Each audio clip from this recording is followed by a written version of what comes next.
بسم اللہ الرحمن الرحیم الحمد للہ رب العالمین والصلاة والسلام علی سیدنا و مولانا محمد النبی الامین وعلی آلہ واصحابہ اجمعین وعلی کل من تبعہم بإحسان الی یوم الدین، اما بعد۔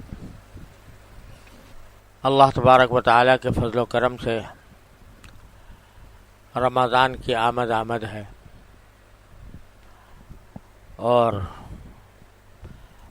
شاید 2 دن کے بعد ہی اللہ تبارک و تعالی ہمیں رمضان کی برکات سے، ان کی نعمتوں سے مشرف فرما دے۔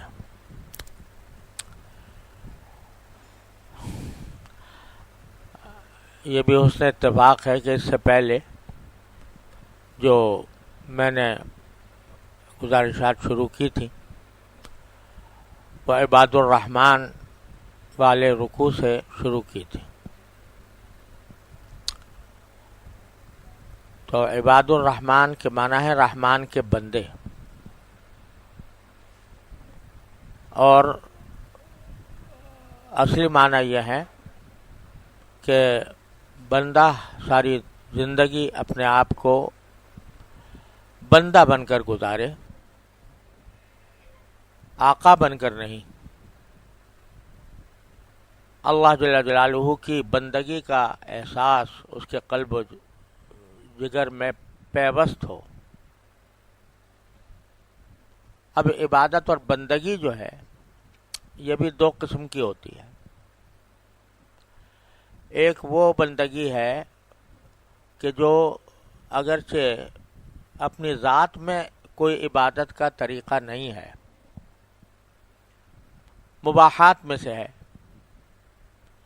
لیکن اللہ جل جلالہ نے اپنے فضل و کرم سے ایسا کر دیا ہے کہ وہ جو خاص کام ہیں جو اصلاً نہ فرض تھے، نہ واجب تھے، نہ سنت تھے، بلکہ محض مباح تھے، جائز تھے، ان کو اللہ جل جلالہ اپنے فضل و کرم سے، حسن نیت کی برکت سے اور اتباع سنت کی نیت سے کرنے میں اس کو بھی عبادت شمار کر لیتے ہیں۔ اپنی ذات میں وہ عبادت نہیں تھی، جیسے کھانا پینا کوئی عبادت تو نہیں ہے۔ آدمی اپنی پیٹ کی بھوک کے تقاضے کو پورا کرنے کے لیے کھانا کھاتا ہے، پانی پیاس لگتی ہے تو پانی اپنے ذاتی احتیاج کے لیے پیتا ہے۔ لیکن اگر کسی کھانے کو حسن نیت کے ساتھ کھایا جائے کہ اس کے ذریعے اللہ تبارک و تعالی میرے بدن کو تقویت عطا فرمائیں گے اور وہ طاقت میں اللہ تعالیٰ کی رضا کے کاموں میں صرف کروں گا، اور اس طرح یہ انجام دوں گا جس طرح نبی کریم سرور عالم صلی اللہ علیہ وسلم انجام دیتے تھے، جس طرح آپ تناول فرماتے تھے، جس طرح آپ پیتے تھے، اسی طریقے کو اختیار کر کے پیوں گا اور کھاؤں گا، اور اللہ جل جلالہ کا شکر ادا کروں گا۔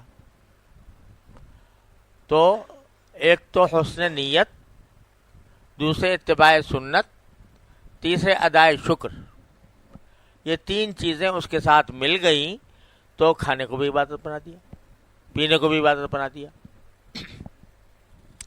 تجارت، زراعت، معیشت کے سارے کام، روزی کمانے کے سارے کام، وہ سب حسن نیت سے اللہ تعالیٰ اپنے فضل و کرم سے عبادت میں شمار کر لیتے ہیں۔ حقیقت میں وہ عبادت نہیں ہوتے، مباحات ہوتے ہیں، لیکن اللہ تعالیٰ کے فضل و کرم سے عبادت ہوتی ہے۔ اس لحاظ سے یہ کہا جانا چاہیے کہ ایک مومن جو واقعتاً اپنے دل میں بندگی کا احساس لیے ہوئے ہو، تو اس کا صبح سے لے کر شام تک اور رات تک سونے تک کوئی عمل ایسا نہیں ہونا چاہیے جو بالواسطہ عبادت نہ بن جائے۔ تو ساری زندگی عبادت ہو جاتی ہے۔ اللہ تعالیٰ اس کی توفیق دے ہمیں تو کوئی لمحہ ایسا نہیں زندگی کا جس کو ہم عبادت نہ بنا سکیں. کبھی حسن نیت سے، کبھی اتباع سنت سے، کبھی ادائے شکر سے، کبھی دعا مانگنے سے کہ یا اللہ مجھے بھوک لگ رہی ہے، اچھا کھانا کھلا دیجیے. اگر یہ بھی کہہ دیا تو یہ بھی بات، یہ کہہ دیا اللہ مجھے پیاس لگ رہی ہے، اچھا پانی پلا دیجیے. اللہ گرمی لگ رہی ہے، گرمی کا کوئی اچھا انتظام فرما دیجیے. سردی لگ رہی ہے، اس کے بچاؤ کا انتظام فرما دیجیے. تو جب بندہ یہ سارے کام کر رہا ہے تو وہ عبادت ہی کر رہا ہے. اللہ تعالیٰ اپنے فضل و کرم سے اس کو عبادت میں شمار فرما رہے ہیں، اجر و ثواب اس پر مرتب فرما رہے ہیں. یہ بالواسطہ عبادت ہے. لیکن ایک وہ ہے جو براہ راست عبادت، یعنی اس کا کوئی اور مقصد سوائے بندگی کے نہیں ہے. اس کا مقصد صرف اللہ جل جلالہ کے سامنے اپنے تذلل کا اظہار ہے، اپنی عاجزی کا اظہار ہے، اللہ تبارک و تعالیٰ کی عظمت کے آگے سجدہ ریز ہونے کا ارادہ ہے. اس میں کوئی دنیاوی مفاد اس سے وابستہ نہیں. وہ ہیں عبادتیں اصلی،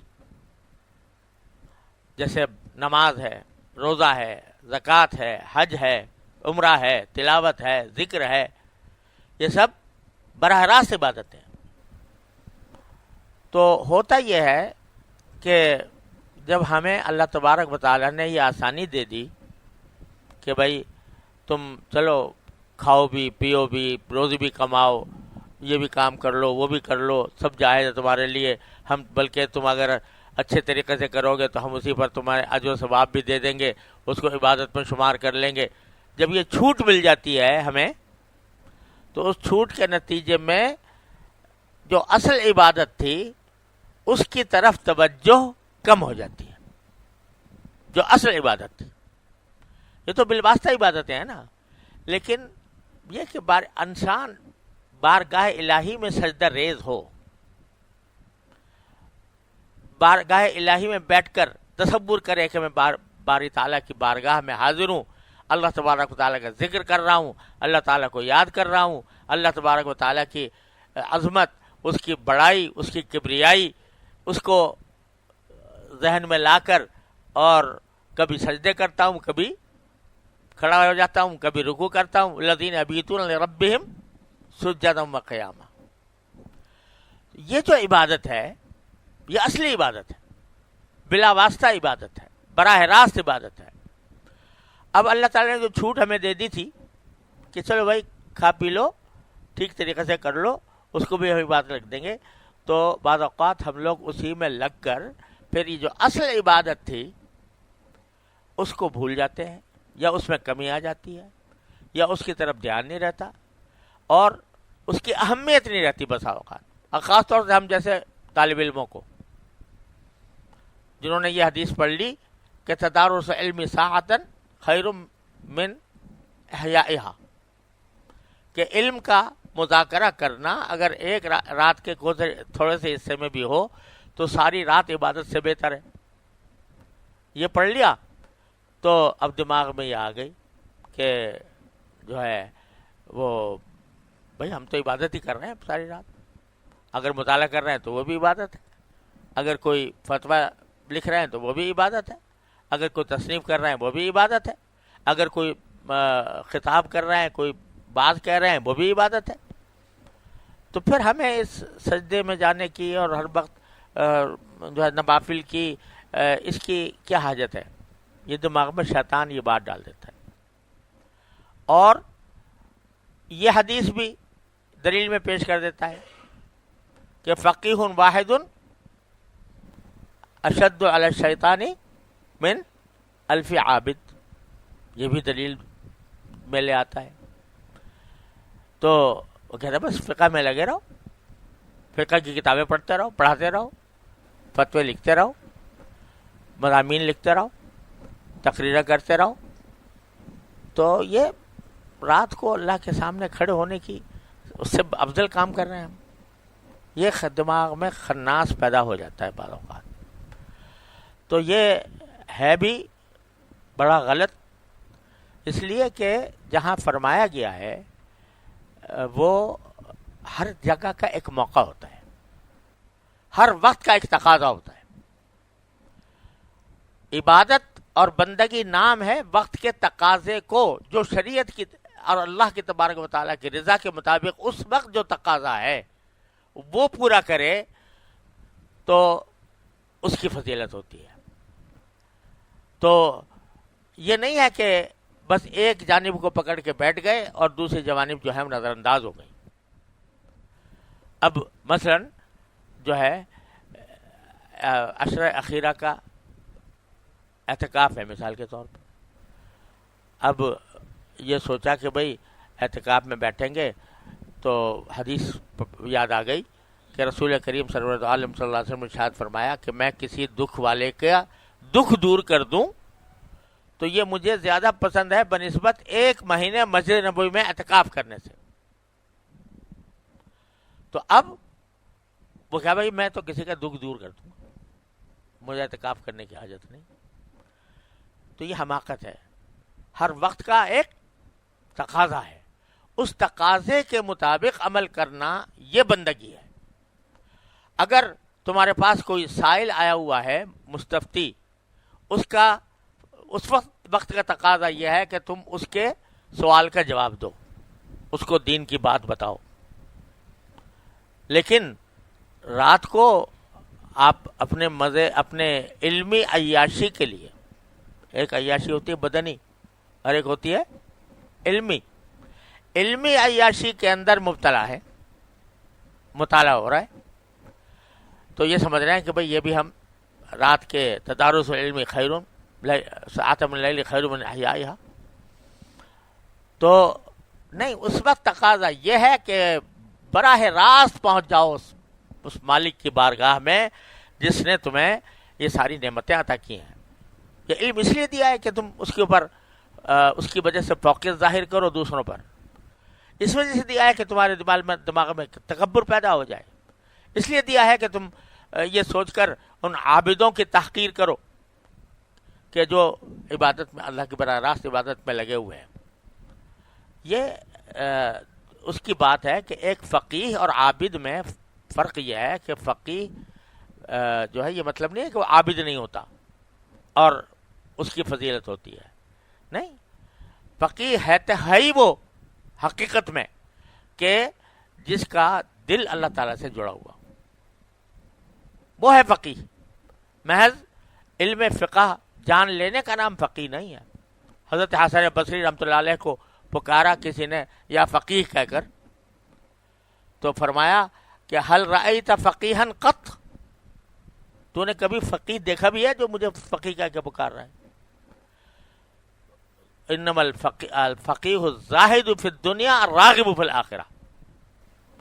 جو دنیا کے اندر اس کی رغبت کم ہو اور آخرت میں رغبت زیادہ ہو، وہ ہے فقیہ. فقیہ کی تعریف میں یہ بات شامل ہے.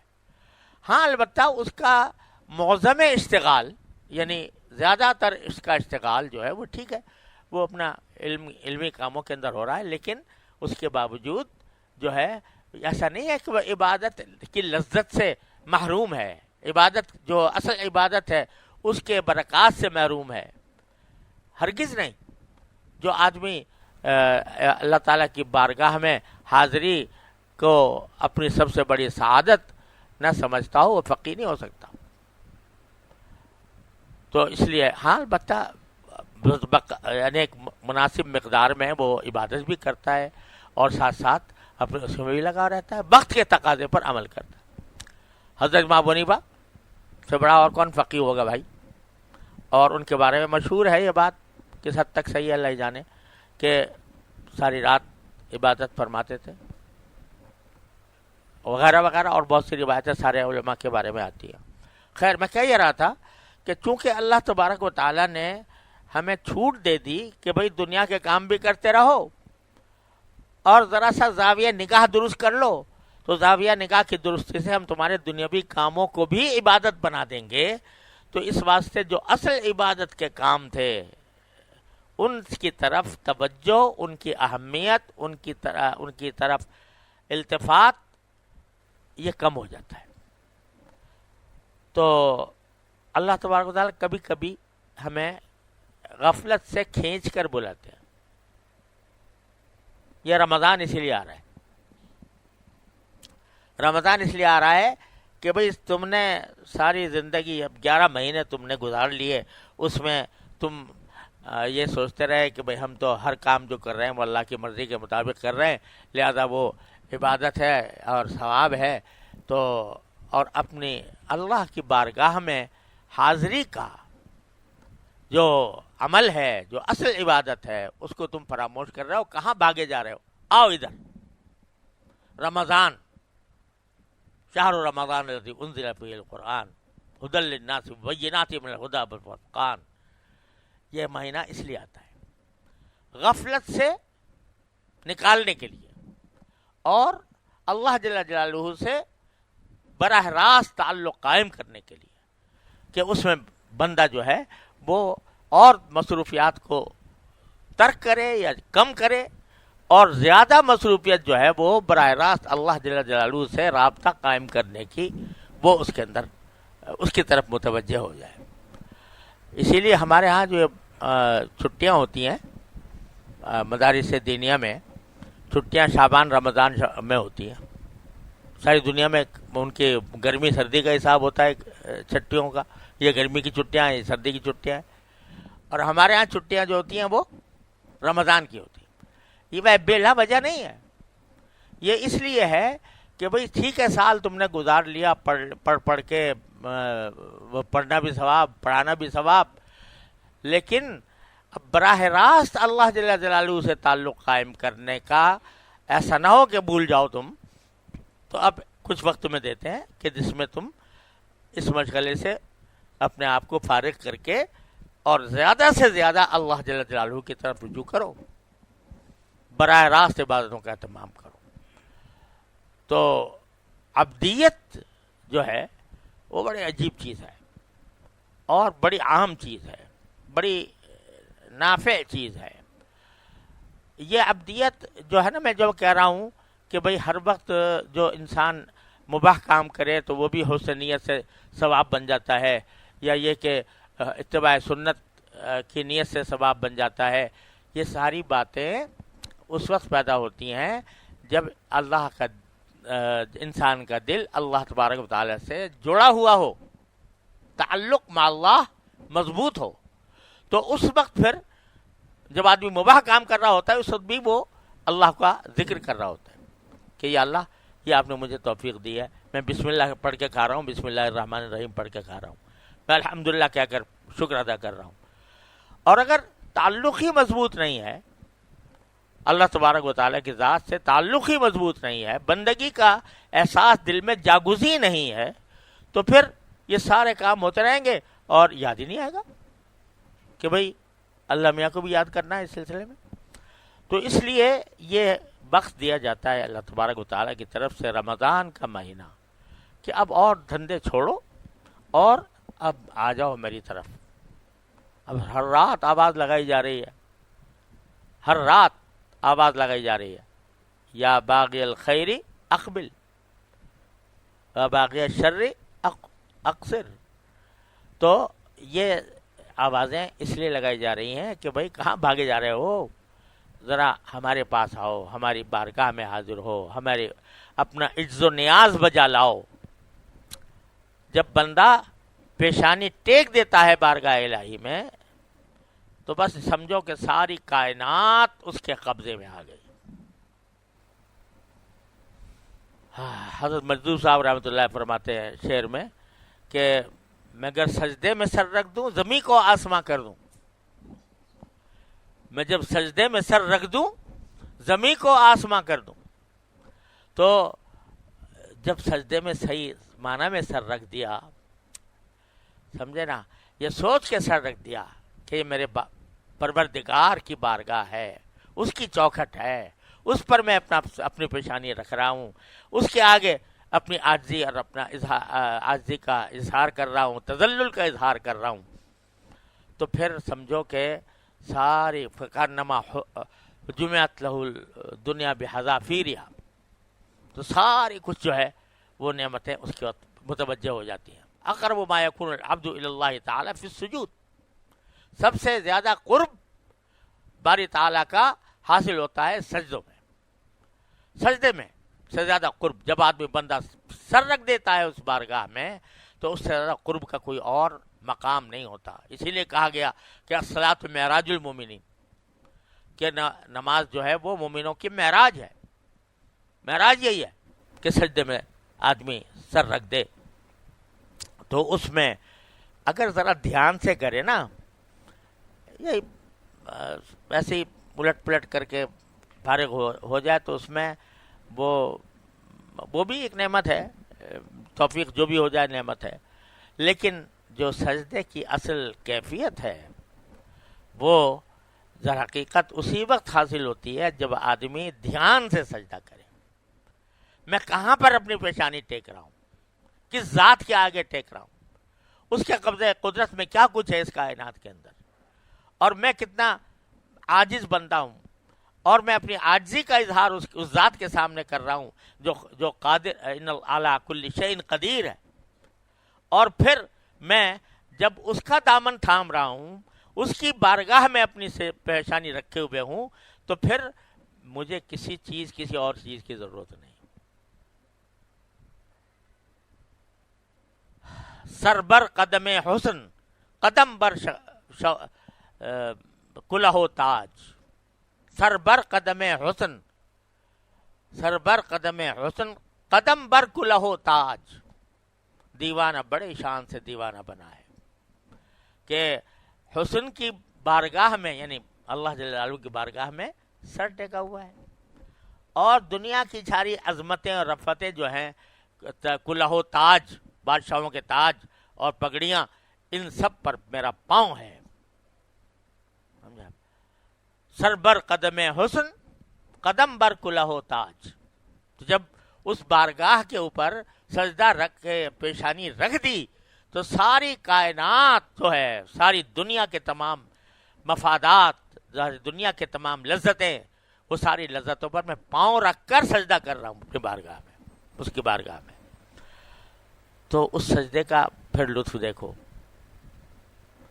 حضرت شاہ فضل الرحمان صاحب گنج مراد آبادی رحمۃ اللہ علیہ کے بارے میں مشہور ہے، وہ فرماتے کہ حضرت تھانوی رحمۃ اللہ علیہ جب تشریف لے گئے تھے، ویسے تو حضرت حکیم الامت تھانوی رحمۃ اللہ علیہ بیعت تھے بعد حضرت حاجی صاحب سے، لیکن اس سے پہلے جتنے وقت کے اولیاء اللہ تھے سب کے پاس گئے تھے، سب کے پاس، اور جا کر ان سے فیضیاب ہوئے تھے.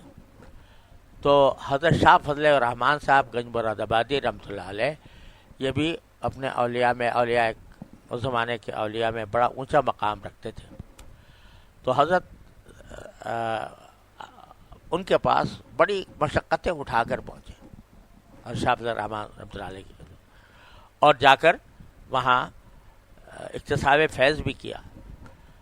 تو شروع میں حضرت کا جو مزاج تھا حضرت شاہ فضل الرحمان صاحب رحمۃ اللہ علیہ کا، وہ ذرا تھوڑا جلالی بھی تھا. تو حضرت تھانوی رحمۃ اللہ علیہ کو شروع میں تھوڑی سی اس میں تھوڑی مسئلہ بھی پیش آیا، لیکن جب ایک تعلق ہو گیا، بے تکلفی سی ہو گئی، تو ایک دن حضرت شاہ فضل الرحمان صاحب فرماتے ہیں، میاں اشرف علی تمہیں کیا بتاؤں، جب سجدہ کرتا ہوں تو ایسا لگتا ہے جیسے اللہ میاں نے منہ چوم لیا. جب سجدہ کرتا ہوں تو ایسا لگتا ہے جیسے اللہ میاں نے منہ چوم لیا. تو یہ جو بات ہے، یہ حاصل کرنے کی مشق کے لیے یہ رمضان کا مہینہ، کہ اب اور باتیں چھوڑو اور اس بارگاہ کی طرف پیشانی ٹیکنے کا جذبہ پیدا کرو، اور جتنا اس کا ذکر کرو گے، جتنی اس کے کلام کی تلاوت کرو گے، جتنا اس کے سامنے نفلیں تنفل کرو گے، اتنا ہی تمہیں اللہ جل جلالہ کا قرب حاصل ہوگا. تو یہ جو دنیا کے کاموں میں لگ کر ہم لوگ غفلت میں آ جاتے ہیں، تو اللہ جل جلالہ نے اس کام کے لیے ہمیں رمضان عطا فرمایا. تو عباد الرحمن یہ تو میں نے کس نے بتایا الذین یمشون علی الارض ہونا واذا خاطبهم الجاہلون قالوا سلاما. یہ تو ہے ہی، اس کی آگے میں پھر کسی وقت انشاءاللہ مزید کچھ تفصیل عرض کروں گا. لیکن آگے کیا ہے؟ والذین یبیتون لربہم سجدا وقیاما. کس خوبصورت، کس شان کے ساتھ اللہ تعالیٰ نے فرمایا کہ وہ راتیں گزارتے ہیں کہ کبھی اس طرح کے سجدے میں پڑے ہیں، کبھی اس طرح کے اللہ کے سامنے کھڑے ہیں. وہ اس طرح سے عباد الرحمن جو ہیں وہ ہیں جو راتیں گزارتے ہیں سجدے کی حالت میں اور قیام کی حالت میں. وہ ہیں میرے رحمان کے بندے. اب یہ مطلب نہیں ہے راتیں گزارنے کا کہ پوری رات اسی حالت میں گزاری جائے، تب اس کے اوپر یہ صادق آئے گا. نبی کریم صلی اللہ علیہ وسلم کی سنت نے بات واضح فرمائی کہ مراد یہ نہیں ہے کہ ساری رات آدمی کھڑا رہے، ساری رات نمازیں پڑھتا رہے، ساری رات جو ہے وہ سجدہ کرتا رہے، بلکہ جو سنت نے جو طریقہ بتایا اس طریقے کے مطابق کہ سوئے بھی اور جاگے بھی اور آرام بھی کرے اور ساتھ میں باری تعالیٰ کے حضور حاضری بھی اہتمام کے ساتھ لائے. سجدا و قیاما.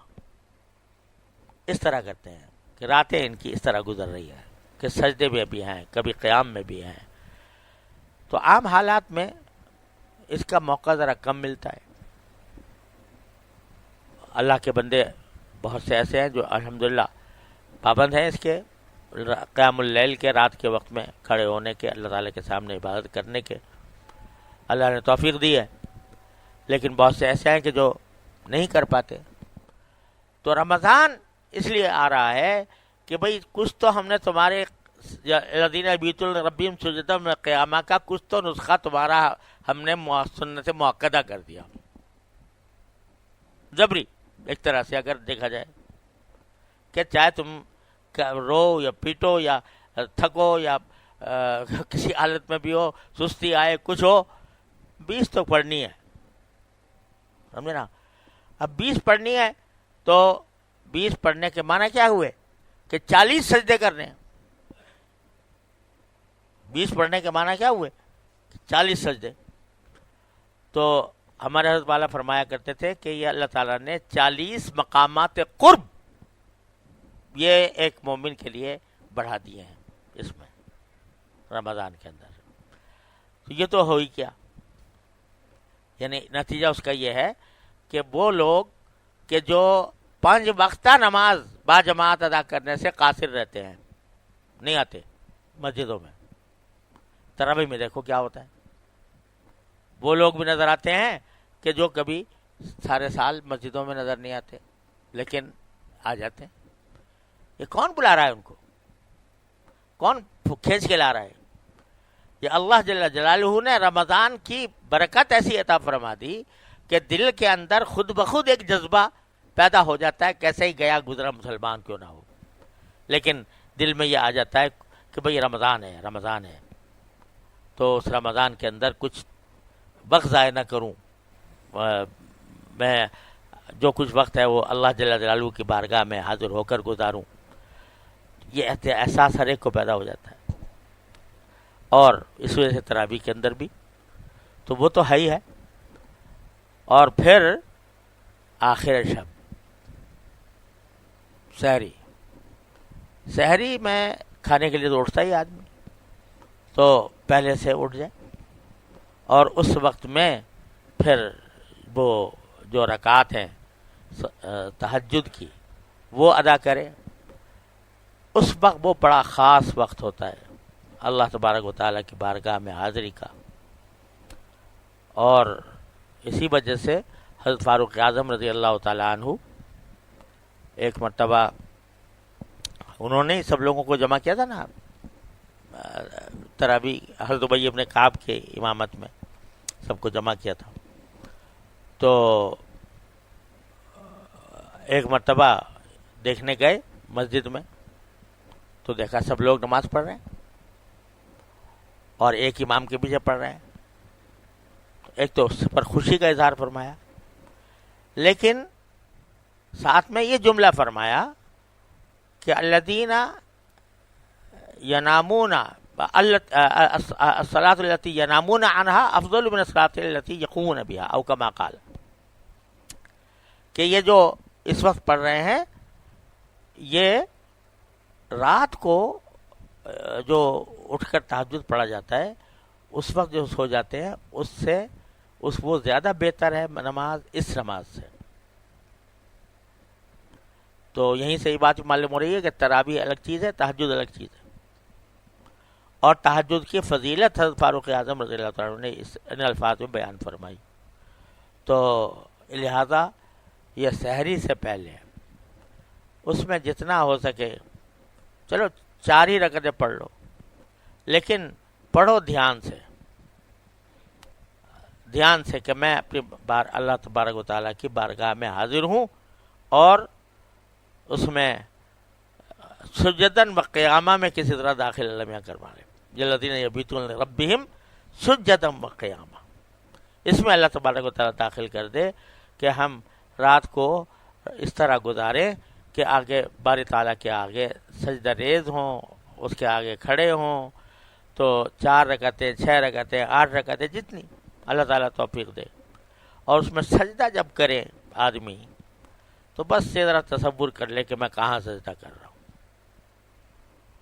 سر بر قدم حسن قدم بر کلہ تاج، وہ سجدہ ہے۔ کتنے پیار سے اللہ تعالیٰ نے فرمایا سورہ اقرا میں، سجدہ کرو اور پاس آ جاؤ، سجدہ کرو اور پاس آ جاؤ۔ تو اس سے پیارا اور کوئی پیاری کوئی اور دعوت ہوگی کہ سجدہ کرو اور پاس آ جاؤ؟ تو اللہ تبارک و تعالیٰ اپنی رحمت سے اس کی توفیق دے، اس میں بندگی اس طرح کی بھی کرے، مباحات والی بندگی، اور جو اصل بندگی ہے عجز و نیاز، تذلل، تضرع، اپنے آپ کو، اپنی ہستی کو مٹا کر اللہ جل جلالہ کے بارگاہ میں حاضری کو اپنا عظیم مقصد بنائے۔ تو اس لیے رمضان آ رہا ہے، اللہ تبارک و تعالیٰ اپنے فضل و کرم سے ہمیں توفیق عطا فرمائے۔ صرف روزہ رکھ لینا ہی ٹھیک ہے، روزہ بھی بہت بڑی زبردست چیز ہے، اور تراویح بھی بڑی زبردست چیز ہے، لیکن اصل بات یہ ہے کہ لعلکم تتقون، کتب علیکم الصیام کما کتب علی الذین من قبلکم لعلکم تتقون۔ تو اللہ تبارک و تعالیٰ کے ساتھ قرب حاصل کرنے کا، اور اس کے ساتھ تعلق باللہ، تعلق مضبوط کرنے کا یہ بہترین زمانہ آ رہا ہے، عباد الرحمن میں داخل ہونے کا، رحمان کے بندوں میں داخل ہونے کا۔ اور رحمان کے بندے کی کیا صفت ہے؟ عبدیت، عبدیت، کہ وہ کیا کرے؟ اپنے آپ کو اس کی بارگاہ میں جا کر سجدہ ریز کرے، تذلل اختیار کرے، عاجزی اختیار کرے، باری تعالیٰ کی بارگاہ میں جا کر ناک رگڑے اور اللہ تعالیٰ سے مانگے، تو اس کو پھر سبھی کچھ ملے گا انشاءاللہ تعالیٰ۔ کوئی پریشانی ہے مانگو اللہ سے، کوئی حاجت ہے مانگو اللہ سے، کوئی فقر ہے مانگو اللہ سے، افلاس ہے مانگو اللہ سے۔ مانگتے مانگتے یہ نہ سمجھو کہ جو مانگ رہا ہوں فوراً مل جائے گا، ضروری نہیں۔ باری تعالیٰ کو بعض اوقات گڑ گڑانا پسند آتا ہے بندے کا، جتنا گڑ گڑائے گا اتنا ہی اللہ میاں کے قریب ہوگا، تو اس واسطے فوراً نہیں دی جاتی، بعد میں دے دی جاتی ہے۔ بعض اوقات مفید ہی نہیں ہوتی، مانگ رہا ہوتا ہے بندہ لیکن وہ مفید نہیں ہوتی اس کے حق میں، تو نہیں دی جاتی، کچھ اور اچھی چیز دے دی جاتی ہے۔ لیکن دعا بذات خود مقصود ہے، دعا بذات خود مقصود، الدعاء هو العبادہ، ایک جگہ مخ العبادہ ہے اور ایک جگہ هو العبادہ، دعا بذات خود عبادت ہے، یہ خود مقصود ہے۔ یابم مورا اونا یابم جستجوئے می کنم،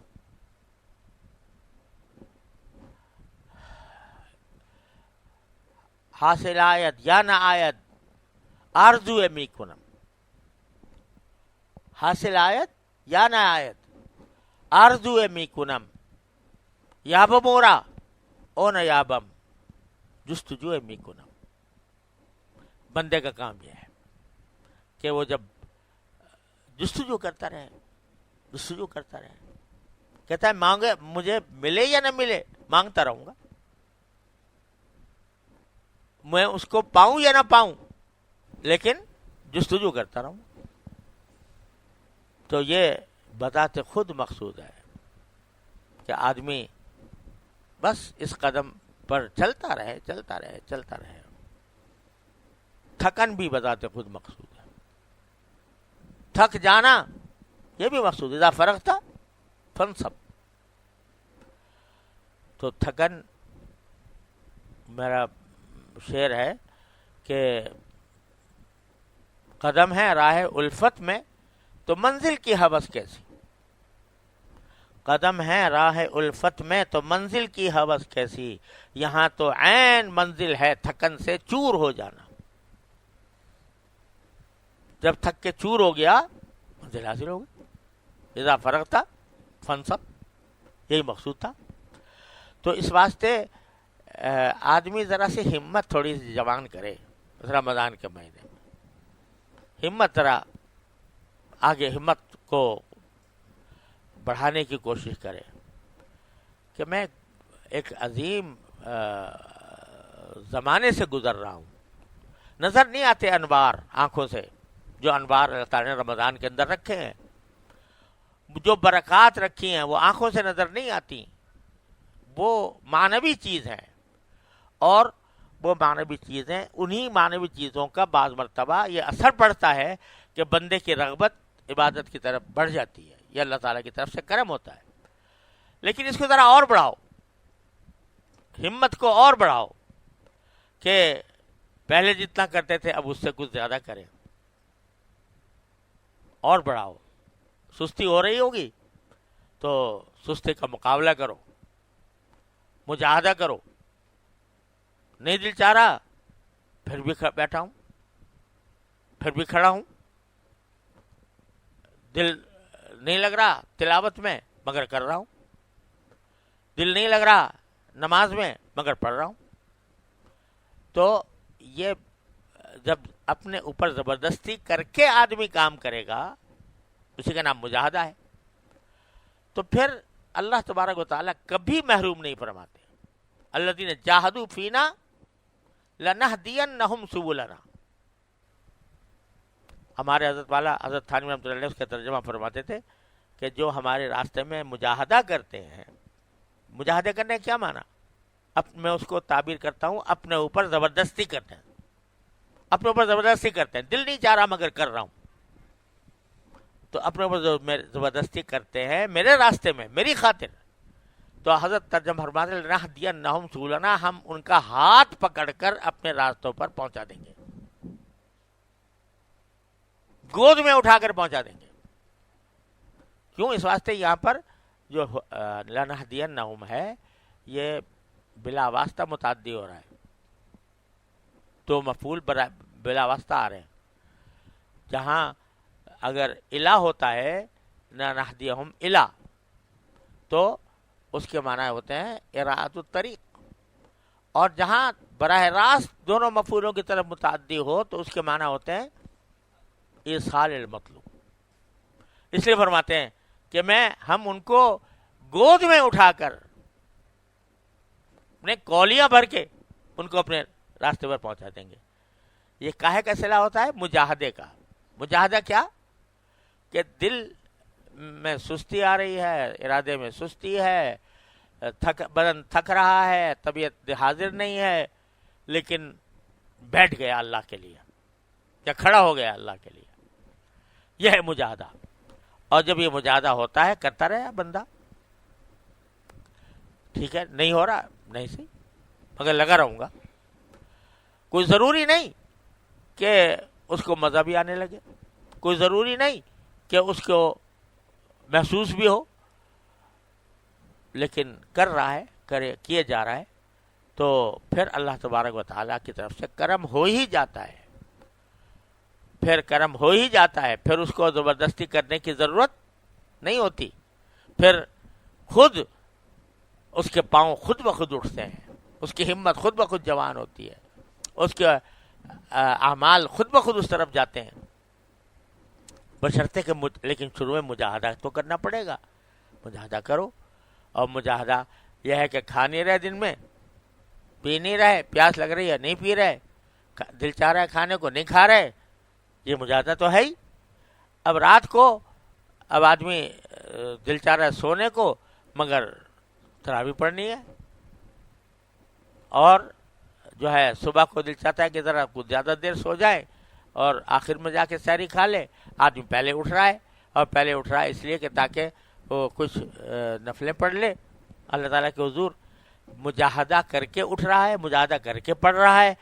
کچھ دن مجاہدہ ہوگا، اس کے بعد انشاءاللہ تعالی اللہ تعالیٰ کی طرف سے کرم ایسا ہوگا کہ اسی مجاہدے کے اندر اللہ تبارک و تعالی انسان کو لذت بھی پیدا فرما دیں گے.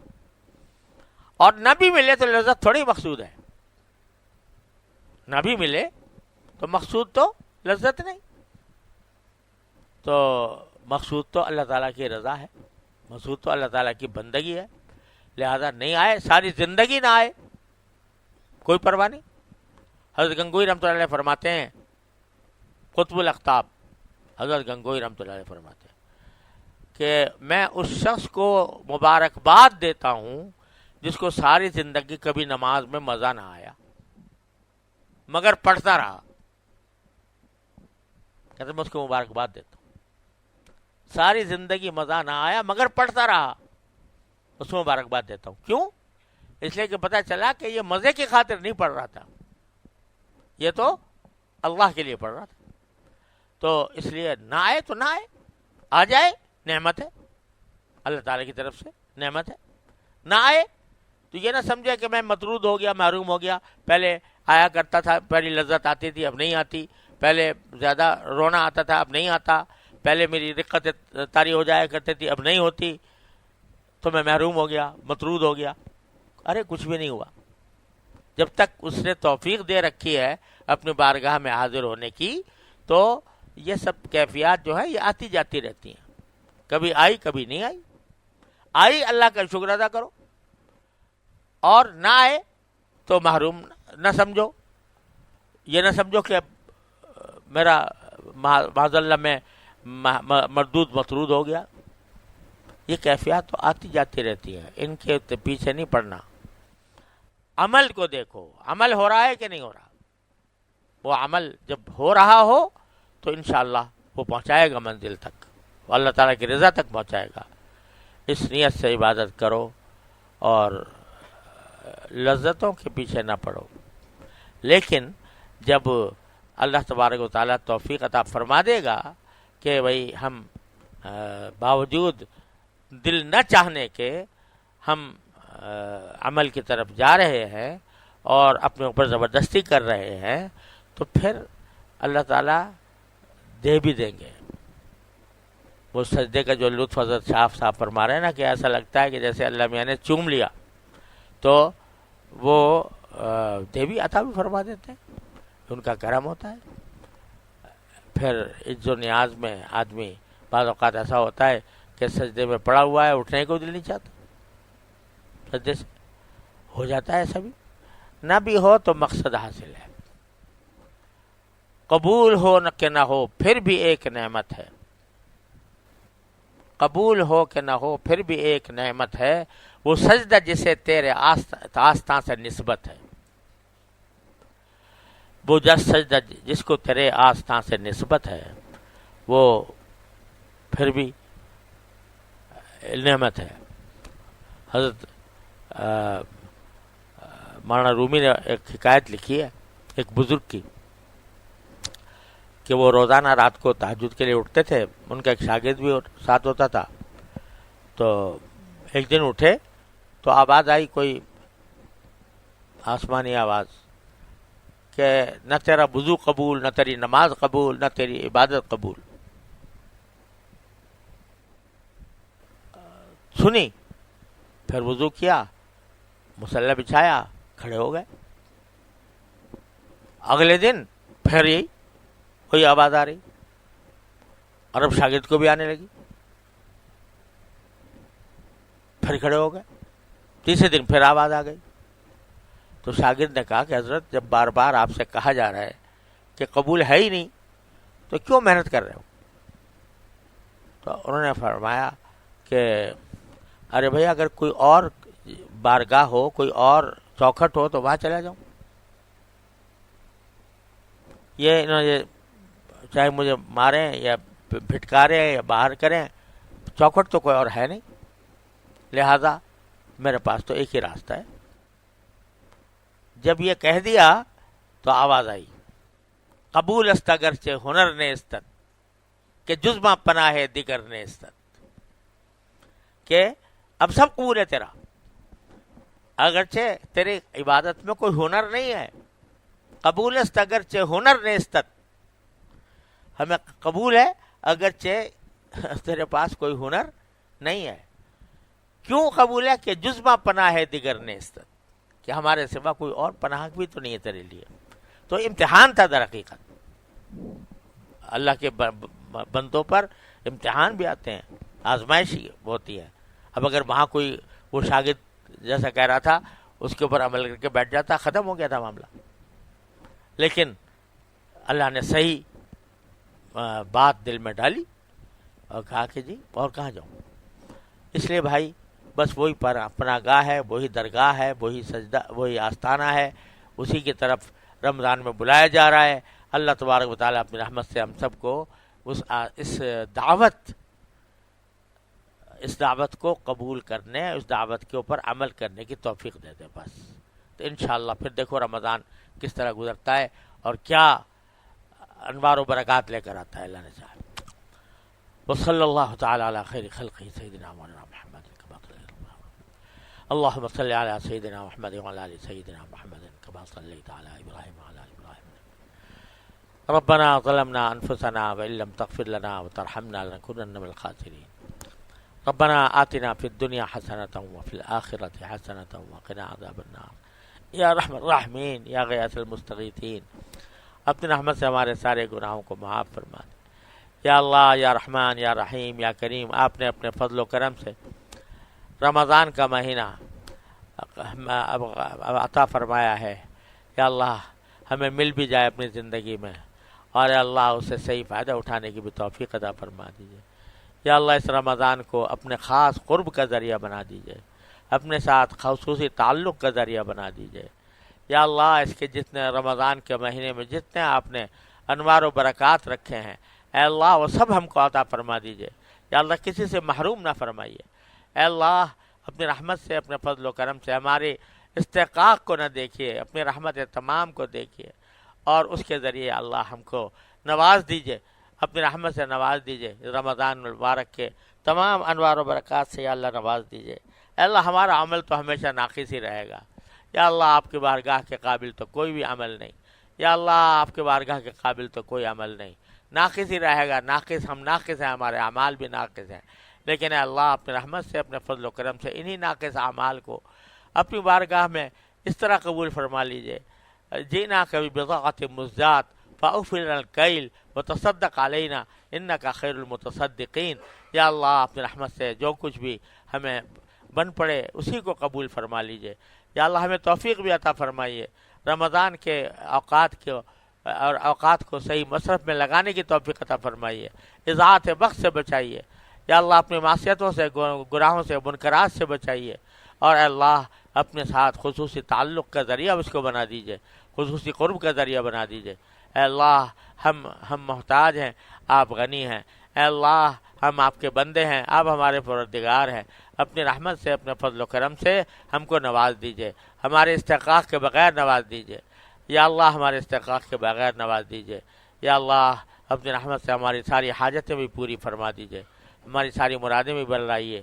اے اللہ ہر طرح کے شر اور فتنے سے اور معصیتوں اور منکرات سے ہمارے گھر والوں, متعلقین, احباب سب کی حفاظت فرمائیے.